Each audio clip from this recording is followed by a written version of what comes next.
Qu'est-ce qui t'a mis plus en colère que tu ne l'as jamais été? Je n'avais jamais ressenti une colère aussi brûlante, aussi pure, aussi glaciale à la fois. C'était un matin de novembre à Lyon. Le genre de matin où la brume colle aux vitres et où tout semble suspendu.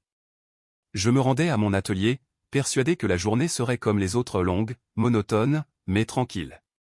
Pourtant, en poussant la porte, j'ai su que quelque chose n'allait pas. L'air lui-même semblait différent, chargé d'une tension sourde. Sur la grande table en bois, celle que j'avais poncée à la main des années auparavant, reposaient des dossiers ouverts, des croquis éparpillés, des photos imprimées. Tout ce que j'avais créé, tout ce que j'avais imaginé pendant 3 ans, m'était volé. Mon projet. Celui pour lequel j'avais refusé des offres, des dîners, des vacances, s'étalait là, avec un logo qui n'était pas le mien. Le nom de mon associé apparaissait partout. Son écriture.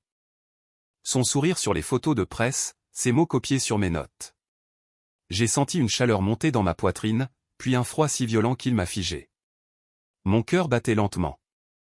Méthodiquement, comme s'il mesurait chaque battement avant l'explosion. Je me suis assis. J'ai observé les moindres détails, le stylo oublié, la tasse encore tiède, la fenêtre entr'ouverte. Il avait pris tout ce qu'il me restait d'orgueil, et il l'avait exposé au monde comme si cela venait de lui. Ce n'était pas la perte du travail qui me consumait, mais celle de la confiance. De l'illusion que l'honnêteté suffisait. Je me suis souvenu des nuits blanches passées à calculer, à dessiner, à douter. Des cafés froids, des factures impayées, des encouragements qu'il me donnait. Maintenant résonnant comme des moqueries. J'ai compris alors que la colère, la vraie, ne se crie pas. Elle se respire. Elle s'insinue dans chaque geste, dans chaque silence. Je n'ai rien cassé. Je n'ai pas crié. J'ai simplement refermé la porte, doucement.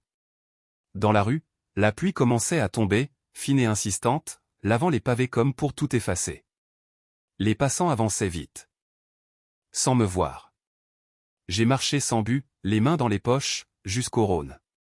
Le fleuve roulait lentement, gris, impassible. J'y ai laissé tomber une copie de mes plans, un symbole dérisoire.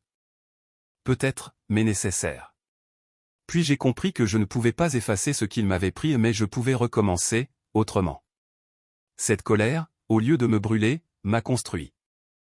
Elle est devenue le feu calme qui éclaire mes jours, et parfois, dans le reflet du fleuve, j'y vois encore mon ancienne vie s'éloigner, emportée par le courant.